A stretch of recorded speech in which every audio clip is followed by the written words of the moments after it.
Hello दोस्तों, कैसे हैं? आशा करते हैं कि आप लोग ठीक हों। हम लोग झारखंड सीजीएल का जो क्लास शुरुआत किए हैं उस क्लास को आगे बढ़ाते हुए आज चौथी क्लास होगी। ठीक है, डे 4 होगी। और आज हम लोग जो लाए हैं वो प्रीवियस ईयर क्वेश्चन लाए हैं, और जो झारखंड संयुक्त सचिवालय सहायक प्रारंभिक परीक्षा 2012 में हुआ था, आज उसी क्वेश्चन का हम लोग डिस्कशन शुरू करेंगे। तो आज का क्वेश्चन शुरू करते हैं। और पहला क्वेश्चन है कि सं, किस वर्ष में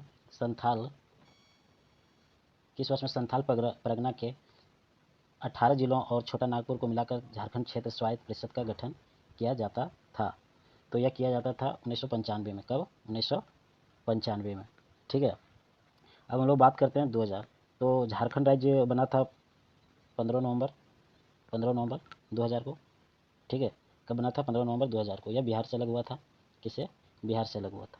तो सबसे इम्पोर्टेंट ये है कि उस समय बिहार की मुख्यमंत्री कौन थी? तो बिहार की मुख्यमंत्री उस समय थी राबड़ी देवी। कौन थी? राबड़ी देवी थी। अच्छा, उस समय भारत के प्रधानमंत्री कौन थे? तो प्रधानमंत्री थे अटल बिहारी वाजपेयी जी। कौन थे?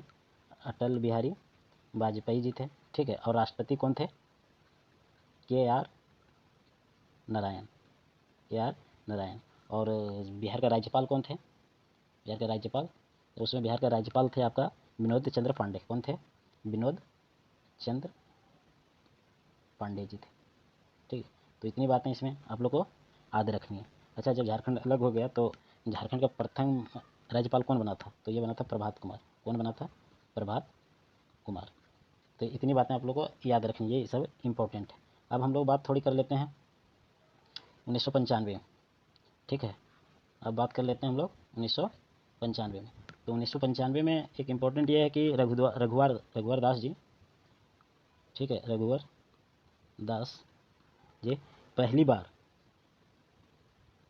बार जमशेदपुर पूर्वी से, कहाँ? जमशेदपुर पूर्वी से विधानसभा का चुनाव लड़े थे और यहीं से विधायक बने थे। कब?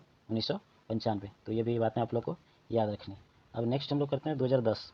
तो 2010 में झारखंड में दूसरी बार राष्ट्रपति शासन लागू हुआ था। 2010 में झारखंड में दूसरी बार राष्ट्रपति शासन लागू हुआ था। उस समय मुख्यमंत्री जो थे वो थे शिबू सोरेन। कौन थे? शिबू सोरेन। ठीक है, और उसमें राज्यपाल जो थे, उस समय जो राज्यपाल थे तो MOH फारूक जी थे। ये याद रखना है। जब दूसरी बार राष्ट्रपति शासन लागू हुए थे उसमें राज्यपाल थे MOH फारूक जी थे और मुख्यमंत्री शिबू सोरेन जी थे। ठीक है, अच्छा, तीसरी बार कब लगी थी राष्ट्रपति शासन लागू? तीसरी बार, तो तीसरी बार लगी थी 2013 में। कब? तीसरी बार 2013 में। उस समय मुख्यमंत्री कौन थे? उस समय मुख्यमंत्री थे अर्जुन मुंडा थे। अच्छा, उसमें राज्यपाल कौन थे? तो उसमें राज्यपाल थे डॉक्टर सैयद अहमद थे। ठीक है, 2013 में उसमें मुख्यमंत्री अर्जुन मुंडा थे और आपका राज्यपाल डॉक्टर सैयद अहमद थे। अच्छा, पहली बार झारखंड में राष्ट्रपति शासन कब लागू हुआ था? पहली बार, तो पहली बार आपका लागू हुआ था 2009 को। कब हुआ था? 2009 को पहली बार झारखंड में राष्ट्रीय शासन 2009 में लगा था। उसमें भी मुख्यमंत्री शिबू सोरेन थे। उसमें भी मुख्यमंत्री शिबू सोरेन थे। ठीक है, राज्यपाल उसमें कौन थे? सैयद सित्ते रजी, ये उसमें राज्यपाल थे। ठीक है, तो इतनी बातें आप लोग को याद रखना है। अब हम लोग चलेंगे नेक्स्ट 1990। नेक्स्ट ऑप्शन क्या है? 1990। तो 1990 में दो जिला का गठन हुआ था। 1990 में। एक हुआ था पूर्वी सिंहभूम का एक गठन हुआ था, जो पूर्वी सिंहभूम आपका कोल्हान प्रमंडल में आता है। कोल्हान प्रमंडल के अंतर्गत आता है ये पूर्वी सिंहभूम। ठीक है, और इसका मुख्यालय कहाँ है? इसका जमशेदपुर है। मुख्यालय कहाँ है? जमशेदपुर है। इसका मुख्यालय कहाँ है? जमशेदपुर है। ठीक है, और एक दूसरा हुआ था पश्चिमी सिंहभूम। दूसरा कौन सा हुआ था? पश्चिमी सिंहभूम हुआ था, और इसका मुख्यालय कहाँ था? चाईबासा में। ठीक है, ये दो जिला 1990 में गठन हुआ था। ठीक है, तो ये बातें आप लोग को ध्यान में रखना है। अब हम लोग चलेंगे नेक्स्ट क्वेश्चन। ठीक है, नेक्स्ट क्वेश्चन है किस वर्ष एक अलग झारखंड राज्य की मांग के लिए एक ज्ञापन साइमन कमीशन को प्रस्तुत किया गया था? तो यह कब किया गया था? 1928 में किया गया था। अच्छा, ये जो मांग किया था वो किया था छोटा नागपुर उन्नति समाज। छोटा नागपुर उन्नति समाज ने ये मांग किया था। ठीक है, ये साइमन कमीशन का मांग किया था जो ज्ञापन सामयिक का मांग किया था वो छोटा नागपुर उन्नति समाज ने किया था। उसमें इसका जो नेतृत्व किए थे, तो वो नेतृत्व किए थे बिशप बॉन हयूक ने और जुएल लकड़ा जी ने। कौन? बिशप बॉन हयूक और जुएल लकड़ा जी, ठीक है। तो ये दोनों ने इनका नेतृत्व किए थे। अच्छा, यही झारखंड उन्नति समाज ने एक पत्रिका जारी किए थे, आदिवासी नामक पत्रिका, जो आपका ये मुंडारी भाषा में है, ठीक है। कौन सी भाषा में? मुंडारी भाषा में, ठीक है। ये आदिवासी नामक पत्रिका भी निकाला था, ठीक है। अब हम लोग बात करते हैं कि झारखंड में 1928 में साइमन कमीशन आया और इसका विरोध रांची में हुआ था। कहाँ इसका विरोध हुआ था? रांची में विरोध हुआ था।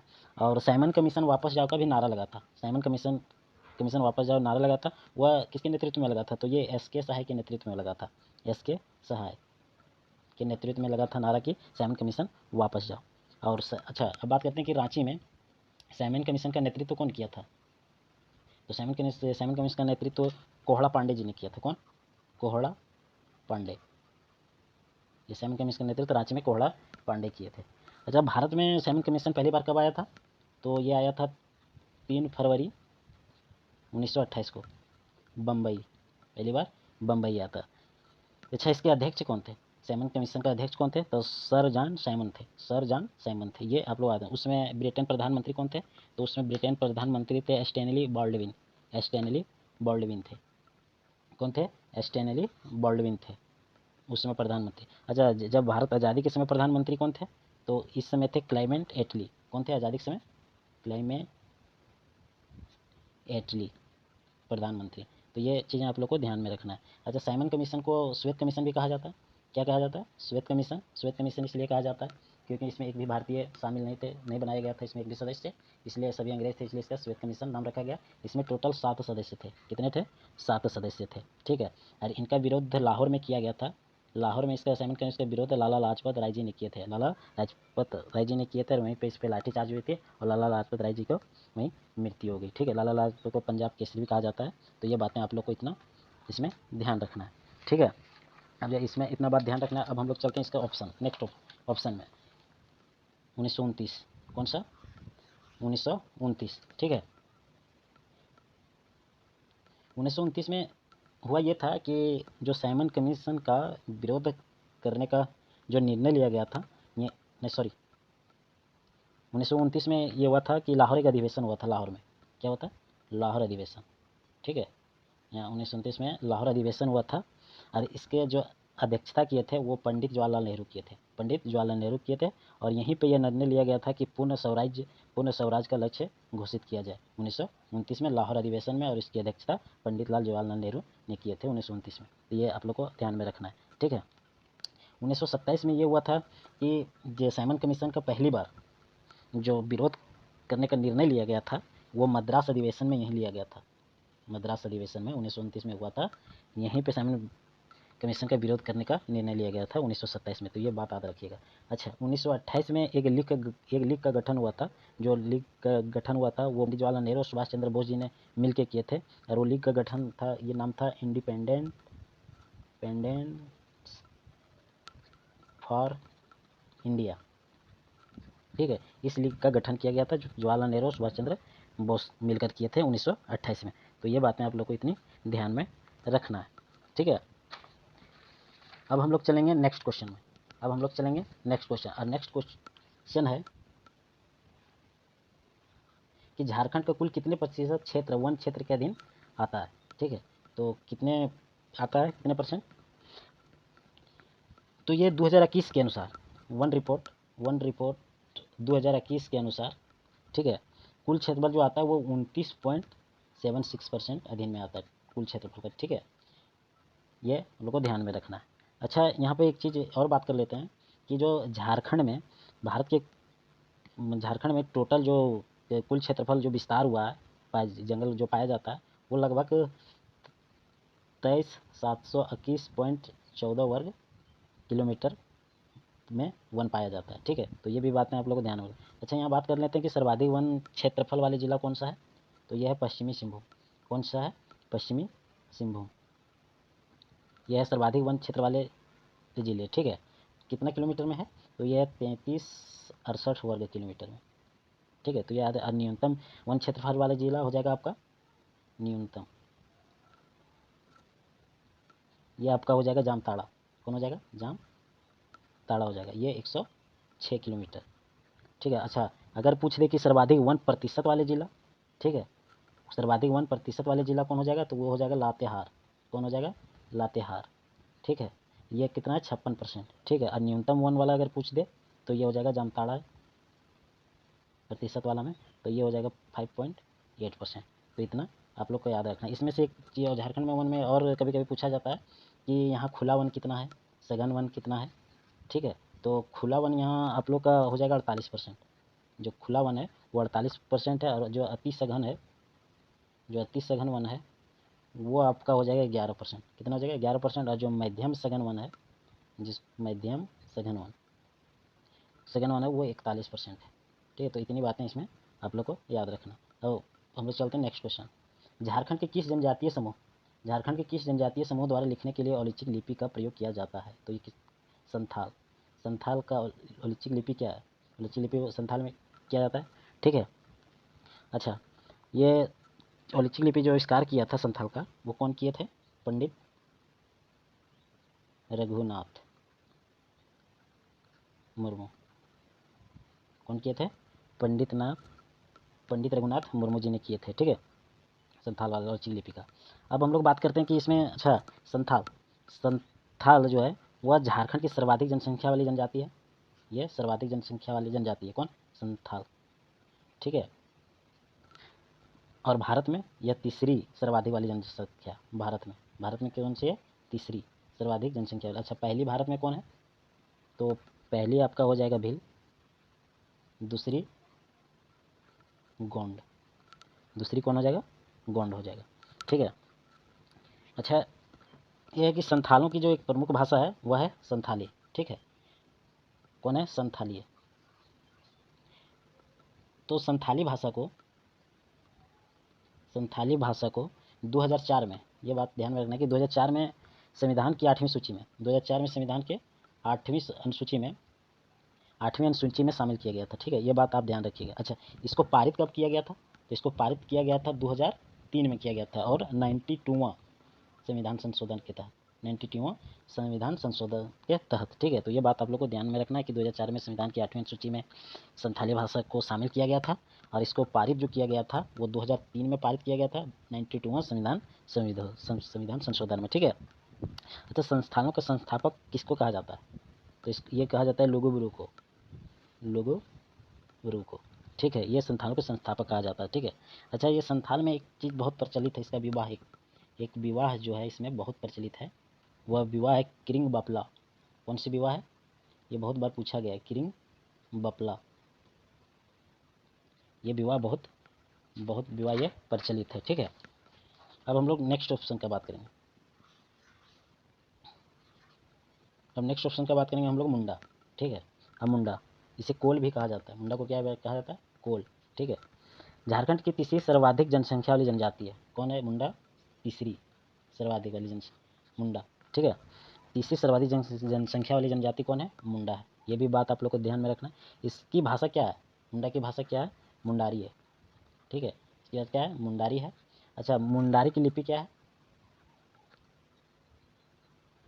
मुंडारी की लिपि मुंडारी बनी। क्या है? मुंडारी बनी। अच्छा, इसका आविष्कार किसने किया था? मुंडारी बनी का आविष्कार? तो ये रोहित दास सिंह नाग ने इसकी लिपि का आविष्कार किया था। ये कहाँ के रहने वाले हैं? ये उड़ीसा का रहने वाले हैं। ये कहाँ के रहने वाले हैं? उड़ीसा का। इसको कब आविष्कार किया था? 1982 में। कब किया था? 1982 में। ठीक है, अब बात करते हैं इसमें मुंडा में कि जनजातियों की कुल जनसंख्या में इनका प्रतिशत 14.22% है। ठीक है, और एक इसकी खास बात यह है कि यह जनजाति सिर्फ झारखंड में ही पाई जाती है। कौन? मुंडा। सिर्फ झारखंड में ही पाई जाती है। ये बात आप लोग को ध्यान में रखना। अब हम लोग नेक्स्ट बात करेंगे उरांव के बारे में। इसका बात करेंगे उरांव के बारे में। यह झारखंड की दूसरी सर्वाधिक जनसंख्या वाली जाति है। कौन है? दूसरी सर्वाधिक वाली जनसंख्या जनजाति है। ठीक है। अच्छा, इसी जनजातियों की कुल जनसंख्या में इनका प्रतिशत कितना है? 19.86% है। ठीक है। जनजातियों की कुल जनसंख्या में इनके प्रतिशत कितना है? 19.86%। ये चीज़ें पूछी जाती है, ठीक है। और ये अपने आप को क्या बोलते हैं? कुड़ुख कहते हैं। अपने आप को क्या बोलते हैं उरांव लोग? कुड़ुख, ठीक है, कुड़ुख। और कुड़ुख की लिपि क्या है? तोलंग, तोलंग लिपि है। कुड़ुख की लिपि क्या है? तोलंग लिपि है। और इसका आविष्कार किसने किया था इस लिपि का? नारायण उरांव। किसने? नारायण उरांव। तो ये बातें इसमें आप लोग को ध्यान में रखना। इसका उरांव का एक प्रमुख नृत्य भी है जिसका नाम है यदूर। इसका एक प्रमुख नृत्य है जिसका नाम है यदूर, ठीक है। अब हम लोग चलते हैं नेक्स्ट क्वेश्चन में। नेक्स्ट क्वेश्चन है कि सन 1855 में किन दो भाइयों के नेतृत्व में संथाल विद्रोह फूट पड़ा था? तो ये किन दो भाइयों में संथाल विद्रोह फूट पड़ा था? तो ये सिद्धू मुर्मू और कान्हू मुर्मू। सिद्धू मुर्मू और कान्हू मुर्मू, ठीक है। अब बात हम लोग थोड़ा करते हैं संथाल विद्रोह का, ठीक है। तो संथाल विद्रोह को क्या बोलते हैं हम लोग? हूल विद्रोह भी बोलते हैं। क्या बोलते हैं? हूल विद्रोह, ठीक है। और ये हूल दिवस कब मनाया जाता है? 30 जून को। हूल दिवस कब मनाया जाता है? 30 जून को, ठीक है। अच्छा, संथाल विद्रोह को एक और विद्रोह बोला जाता है, सिद्धू कान्हू विद्रोह। क्या बोला जाता है? सिद्धू कान्हू विद्रोह। अच्छा, सिद्धू कान्हू का जन्म कहाँ हुआ था? भोगनाडीह, साहिबगंज जिले में, ठीक है। साहिबगंज जिले में, गंज जिले में, भोगनाडीह साहिबगंज जिले में। अच्छा, साहिबगंज जिले का गठन कब हुआ था? 1983 ईस्वी में। अच्छा, साहिबगंज में किला, वो किला का नाम क्या है? तेलियागढ़ किला। क्या है? तेलियागढ़ किला, ठीक है। और संथाल विद्रोह को मुक्ति आंदोलन भी कहते हैं। क्या कहते हैं इसको? मुक्ति आंदोलन भी कहते हैं, ठीक है। संथाल विद्रोह को मुक्ति आंदोलन भी कहते हैं। अच्छा, इस विद्रोह को शुरुआत किसने किया था? सिद्धू कान्हू किए थे। चांद भैरव और फूलो झानो ये सब मिलकर इस विद्रोह को शुरुआत किया था। ये आप भाई बहन थे, ठीक है। अब चलते हैं हम लोग नेक्स्ट ऑप्शन में इसका। अब हम लोग चलते हैं इसका नेक्स्ट ऑप्शन में। नेक्स्ट ऑप्शन हम लोग चलते हैं बिरसा मुंडा। किसका? बिरसा मुंडा। ये धरती अब्बा से विख्यात है। किससे? धरती अब्बा से, धरती आबा से ये विख्यात है। अच्छा, इसका जन्म कब हुआ था? इनका जन्म हुआ था आपका 15 नवंबर 1875 को। 15 नवंबर 1875 को इनका जन्म हुआ था, बिरसा मुंडा का। अच्छा, इसका मृत्यु कब हुई थी? इनकी मृत्यु 9 जून 1900, ठीक है। कहाँ हुआ था? रांची, रांची जेल में हुआ, ठीक है, हैजा के कारण। किसके कारण? हैजा के कारण। अच्छा, इसका जन्म जो हुआ था वो किस गांव में हुआ था बिरसा मुंडा का? तो इनका जन्म हुआ था उली हातू गांव में, उली हातू गांव, ठीक है। यह खूंटी में पड़ता है। कहाँ? खूंटी में पड़ता है, ठीक है। इसने उलगुलान विद्रोह का नेतृत्व किया था। और उलगुलान विद्रोह को मुंडा उलगुलान विद्रोह भी जाना जाता है और बिरसा आंदोलन के भी नाम से जाना जाता है, ठीक है। क्वेश्चन बिरसा मुंडा से यहाँ से भी पूछा जाता है कि इसके माता जी का नाम क्या था? तो इसके माता जी का नाम था करमी हातू। क्या था? करमी हातू मुंडा। और धार्मिक गुरु, इनका धार्मिक गुरु, इनके धार्मिक गुरु का नाम था आनंद पांडे। क्या था? आनंद पांडे, ठीक है। एक बात और इसमें ध्यान रखनी है आप लोग को कि बिरसा मुंडा के जन्म दिवस को केंद्र सरकार ने 2021 में आदिवासी जनजातीय गौरव दिवस के रूप में मनाने की घोषणा किया। ये बात आप लोग को ध्यान में रखना है, ठीक है, कि बिरसा मुंडा का जो जन्म दिवस को केंद्र सरकार ने वर्ष 2021 में आदिवासी जनजातीय गौरव दिवस के रूप में मनाने की घोषणा की है, ठीक है। अच्छा, इसके बिरसा मुंडा के जीवन पर एक उपन्यास लिखे थे, वो लिखने वाली थी महाश्वेता देवी जी ने। और वो उपन्यास का नाम था अरण्यर अधिकार, ठीक है, अरण्यर अधिकार उपन्यास का नाम। तो इतनी बातें आप लोग को इसमें बिरसा मुंडा में ध्यान में रखना है, ठीक है। अब नेक्स्ट ऑप्शन चलते हैं। नेक्स्ट ऑप्शन चलते हैं हम लोग विनोद बिहारी महतो। कौन सा? विनोद बिहारी महतो के बारे में चलते हैं। तो विनोद बिहारी महतो का जन्म कब हुआ था? इनका विनोद बिहारी महतो का जन्म आपको 23 सितंबर 1923 को, ठीक है। विनोद बिहारी महतो जी ने एक शिवाजी समाज का, किसका? शिवाजी, शिवाजी समाज का स्थापना किया था।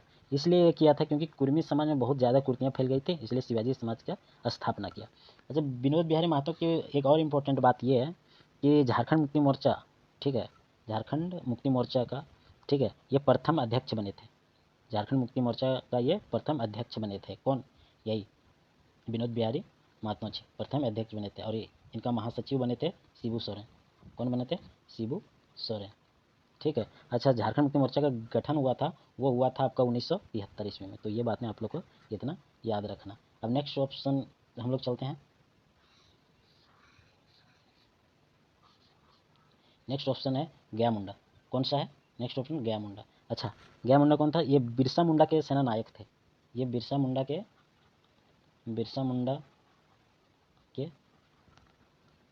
सेना नायक थे। कौन? गया मुंडा। इनका जन्म कहाँ हुआ था?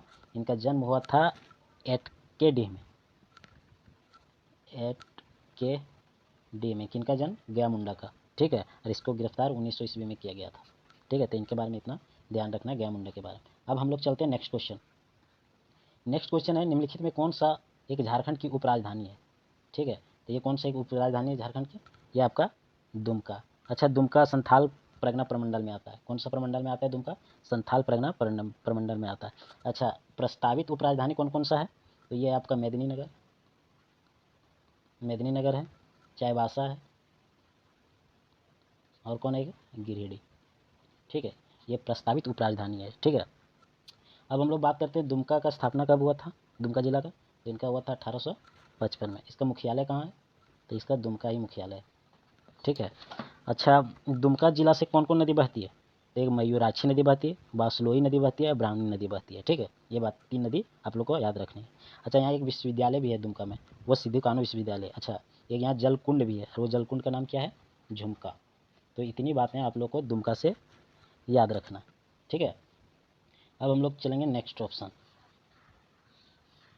Next option Bokaro. कौन सा चलेंगे हम लोग? बोकारो। ठीक है, ये कौन सा प्रमंडल में आता है? तो ये उत्तरी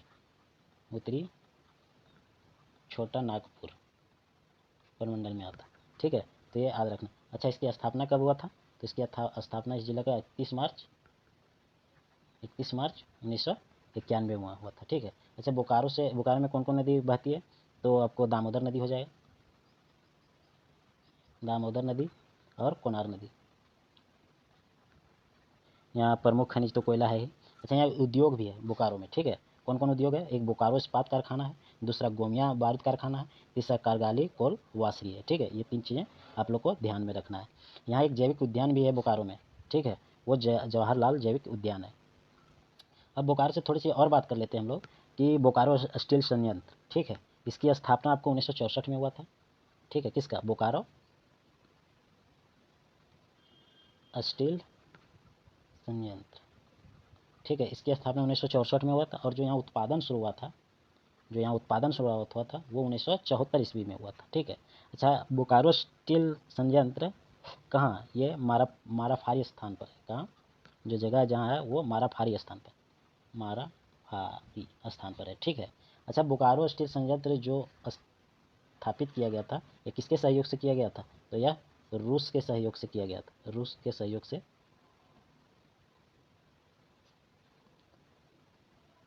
किया गया था। तो इतनी बातें आप लोग को बोकारो से याद रखनी। ठीक है,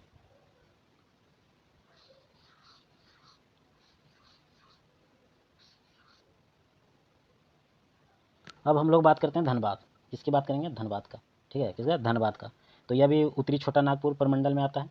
ठीक है, धनबाद उत्तरी छोटा नागपुर प्रमंडल में आता है। इसका स्थापना 1956 में हुआ। कब हुआ? स्थापना 1956 में हुआ।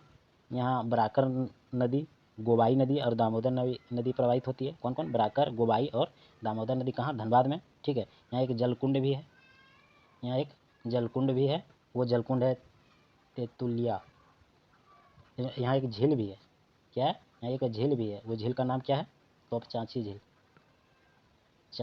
तोपचांची झील है। ठीक है, अच्छा, धनबाद में साक्षरता दर कितना है? तो ये है 74.52%। ठीक है, तो इतना बात आप लोग को धनबाद के बारे में याद रखना है। अब हम लोग चलेंगे जमशेदपुर। किसका चलेंगे? अब हम लोग चलेंगे जमशेदपुर के बारे में। ठीक है, तो जमशेदपुर में यहाँ लोह एवं इस्पात कारखाना था।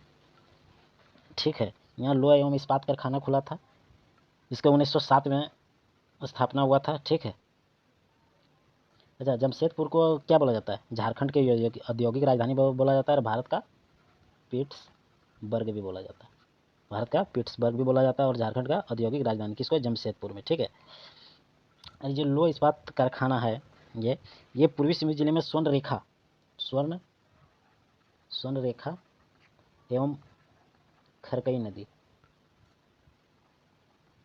नदी के संगम पर स्थित है। के संगम पर स्थित है। तो इतनी बातें आप लोग को जमशेदपुर से याद रखना है, ठीक है। अब हम लोग चलते हैं नेक्स्ट क्वेश्चन। नेक्स्ट क्वेश्चन है कि संथाल जनजातीय क्षेत्र में किसने जमींदारों और ब्रिटिश सरकार के विरुद्ध प्रथम विद्रोह का नेतृत्व किया था? तो यह किसने किया था? यह किया था तिलका मांझी जी। किसने किया था? तिलका मांझी। इनको जबरा पहाड़िया के नाम से भी जाना जाता है। कौन सा? जबरा पहाड़िया के नाम से भी ये जाना जाता है, ठीक है। इनका जन्म 11 फरवरी 1750 ईस्वी को हुआ था तिलकपुर गांव में। कौन सा? तिलकपुर गांव में इनका जन्म हुआ था। इन्होंने गोरिल्ला युद्ध का नेतृत्व किया था। किसने? तिलक मांझी जी ने गोरिल्ला युद्ध का नेतृत्व किया था। ये कहाँ से किया था? सुल्तानगंज के पहाड़ियों से किया था, ठीक है। और गोरिल्ला युद्ध को एक और नाम से जाना जाता है, वो जाना जाता है छापामार युद्ध।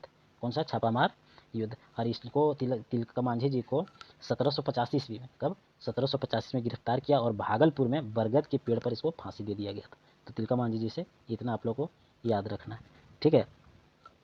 बाकी बिरसा मुंडा का तो अभी चर्चा किए ही थे। अब चलते हैं हम लोग नेक्स्ट क्वेश्चन।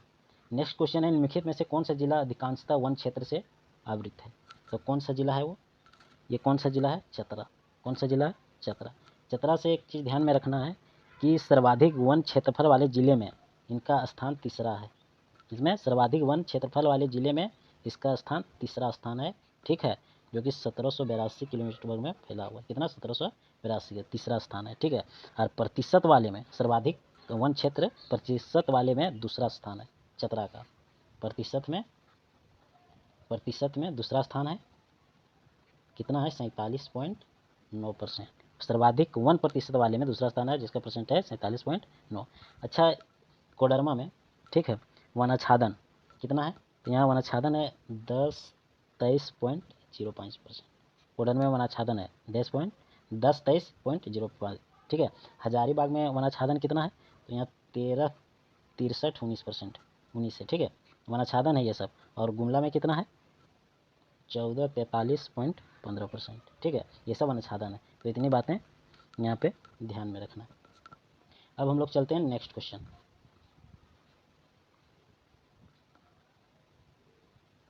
नेक्स्ट क्वेश्चन है कि झारखंड राज्य की किस एक तिथि में एक अलग राज्य के रूप में अस्तित्व में आया? ठीक है, तो यह कब आया था? 15 नवंबर 2000 ईस्वी को। कब आया था? 15,000। इसमें अभी हम लोग बात की कि उस समय बिहार के मुख्यमंत्री कौन थे, भारत के प्रधानमंत्री कौन थे, राष्ट्रपति कौन थे, राज्यपाल कौन थे, तो ये तो हम लोग अभी बात किए थे। इसमें से एक चीज़ बात कर लेते हैं कि जो झारखंड राज्य का गठन हो रहा था वो अनुच्छेद 3 के तहत हुआ, ठीक है। अनुच्छेद 3 के तहत राज्य का गठन हुआ, ठीक है। और 2 अगस्त, कब? 2 अगस्त 2000 ईस्वी को लोकसभा में बिहार राज्य पुनर्गठन विधेयक में पारित किया गया। कब? 2 अगस्त 2000 को लोकसभा बिहार राज्य पुनर्गठन विधेयक में पारित किया गया था। तो ये बात आप लोग ध्यान में रखिएगा, ठीक है। अनुच्छेद 3 के तहत और 2 अगस्त 2000 को लोकसभा बिहार राज्य पुनर्गठन विधेयक में इसको पारित किया गया था, ठीक है। अब हम लोग चलते हैं नेक्स्ट क्वेश्चन। नेक्स्ट क्वेश्चन है कि झारखंड राज्य से कितने संसद सदस्य हैं? तो झारखंड राज्य से कितने संसद सदस्य हैं? तो यह है 20। कितने हैं? 20। अच्छा, सबसे बड़ा संसदीय क्षेत्र कौन है? सबसे बड़ा संसदीय क्षेत्र झारखंड में, तो यह है पश्चिमी सिंहभूम। कौन है? पश्चिमी सिंहभूम। और सबसे छोटा संसदीय क्षेत्र कौन है? सबसे छोटा, तो ये चतरा। कौन है? ये आपका चतरा, ठीक है। अब बात करते हैं कि टोटल कुल विधानसभा सीट कितनी है? 82 है। टोटल कितनी है? 82 है, जिसमें से 81 को प्रत्यक्ष निर्वाचन, 81 लोगों को प्रत्यक्ष निर्वाचन होता है। कितना? 81 लोगों। और एक को एंग्लो इंडियन सदस्य होता है, जिसकी नियुक्ति कौन करता है? राज्यपाल। कौन नियुक्ति करता है? राज्यपाल। तो ये बातें आप लोग ध्यान में रखिएगा, ठीक है। ये बातें आप लोग ध्यान में रखिएगा। अच्छा, जब यहाँ विधानसभा सदस्य इतनी है तो इसमें कितनी सीटें अनुसूचित जातियों का है और कितनी सीटें अनुसूचित जनजातियों का है? तो 9 सीटें जो है इसमें, 9 सीटें जो है वो अनुसूचित जातियों का है। किसका?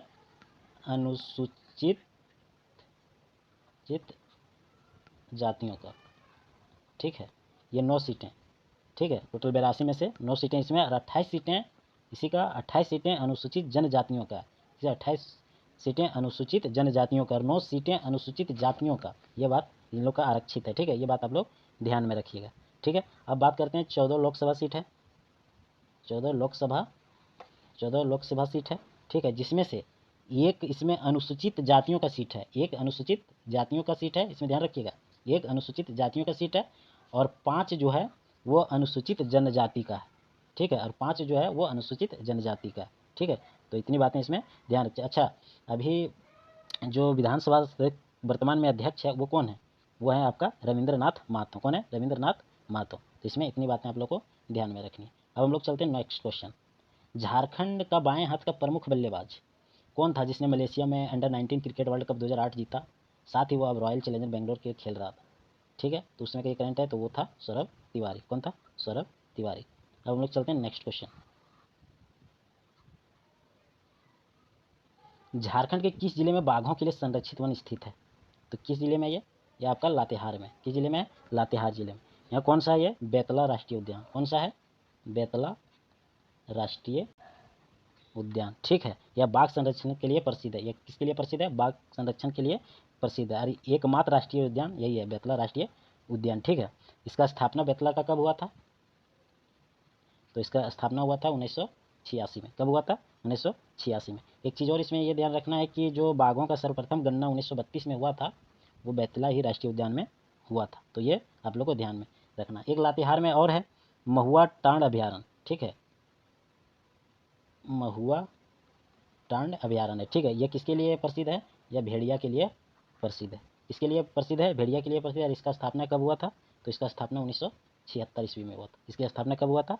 1976 ईस्वी में। अच्छा, रांची में क्या है? रांची में बिरसा जूलॉजिकल पार्क है। कौन सी है? बिरसा जूलॉजिकल पार्क है। कहाँ वो आपका रांची में। अच्छा, हजारीबाग में क्या है? यहाँ हजारीबाग में हजारीबाग राष्ट्रीय उद्यान है, राष्ट्रीय उद्यान है, ठीक है। इसका स्थापना कब हुआ था? 1955 ईस्वी में हुआ था, ठीक है। तो ये हो गया इतना। अब बात करते हैं थोड़ा गुमला का, ठीक है। इसका बात कर लेते हैं गुमला। तो गुमला में एक है पालकोट वन्य जीव अभ्यारण्य। कौन सा है?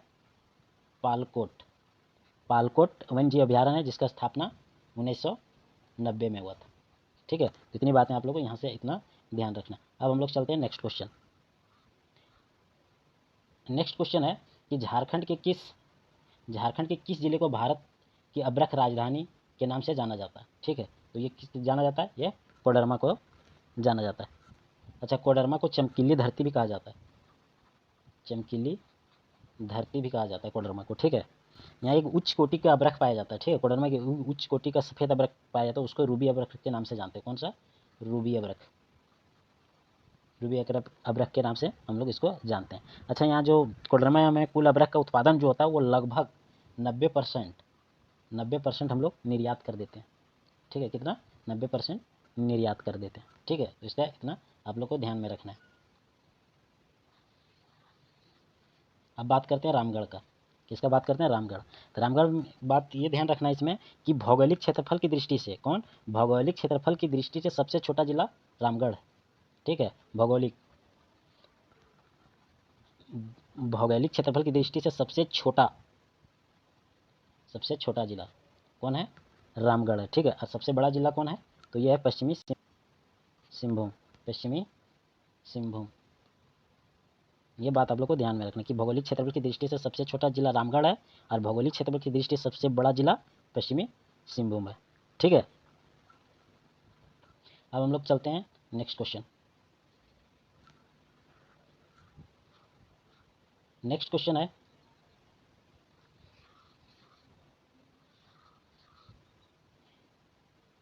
कि झारखंड में गाँवों की कुल संख्या कितनी है? झारखंड में गाँवों की कुल संख्या कितनी है? तो कुल कितनी संख्या है?